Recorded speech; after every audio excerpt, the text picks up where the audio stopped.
Hello, I'm Joy Burnford. I'm the founder of Encompass Equality and author of the book Don't Fix Women, The Practical Path to Gender Equality at Work. And today I'm joined by our strategy director, Ed Haig, with news of a new research initiative that we're launching to celebrate this year's International Women's Day. Ed, over to you.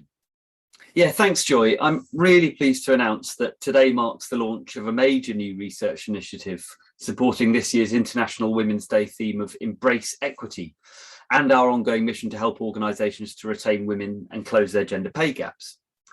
So the starting point here is a belief, firstly, that equity must be at the heart of any strategy to achieve gender parity in the workplace. And secondly, that knowledge is the lodestone of equity, because you can't achieve fair outcomes without understanding the differences in people's starting points. So with that in mind, what we're trying to do here is to help employers to understand the challenges women face in balancing the various demands of their personal and professional lives. And we want to present those challenges as an equation that needs to be understood before it can be influenced. And by doing so, to provide leaders with the clearest sense yet of where to prioritise their retention efforts. Let me show you what I mean. So what you see here are some examples of the factors at play in the retention equation. They're the sort of things that impact women's decisions to stay working for or leave their employer. The list isn't meant to be exhaustive at this point, it's just to give you an idea of the sort of things that we're talking about. One thing we should say straight away is that some of these are factors over which organisations and the leaders who run them have far greater control than they do over others. So there's a lot that a leader can do to influence company culture, for example, but they can't stop the menopause from happening, even if they can provide better support for women experiencing menopause symptoms. The next important thing to recognise is that these factors will carry a different weight depending on who you ask.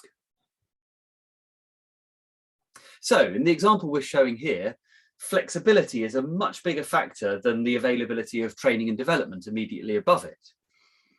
The weight given to these factors is something that will change, and possibly change quite markedly from one country, sector, organisation, and even individual to the next.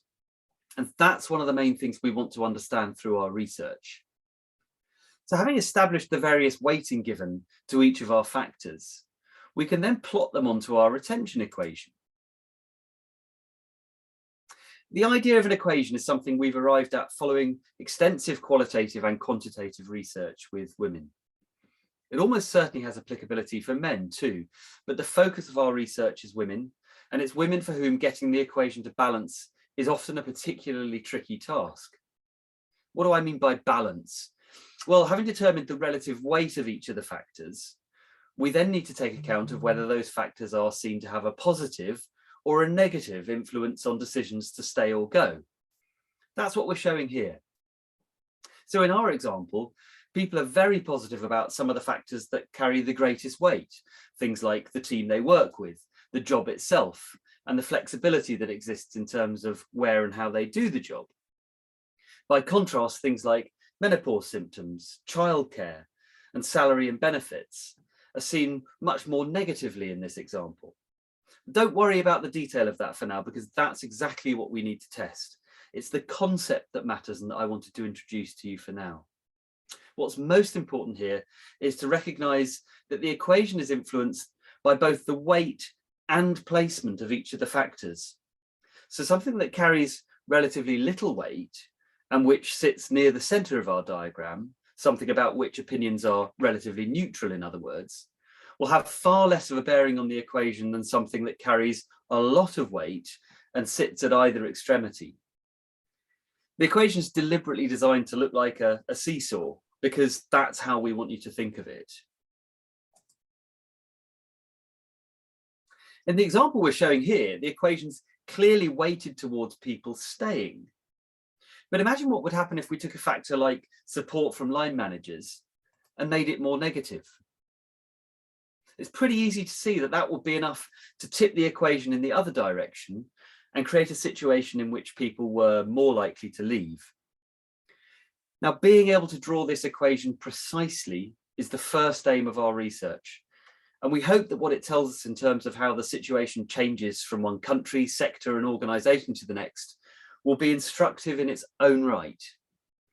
But of course, the really important work will be all about what the equation tells us in terms of what needs to happen next and how it can be used to improve the retention of women and close gender pay gaps. So Joy, back to you to tell people how they can get involved. Thanks, Ed. And I'm so excited to see the research coming in on this. So there are two ways that you can get involved. The first is simply to complete our survey.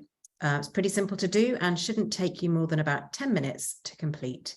We're interested in hearing from women of all ages, but most especially those between the ages of 40 and 55, for whom our research tells us that this equation can be especially problematic.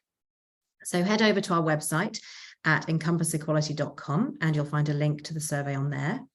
The other way to get involved is to get your organisation involved, and any organisation that can provide at least 100 respondents to our survey will be entitled to receive a free customised version of the report that we publish, helping you to understand how the situation looks for you specifically, and to the extent possible, how that compares with other organisations. So if you're interested in this, just get in touch with us and we'll set up a dedicated link for you to distribute throughout your organisation. Thank you very much for your interest in this important topic. Happy International Women's Day, and we really look forward to hearing from you. Thank you.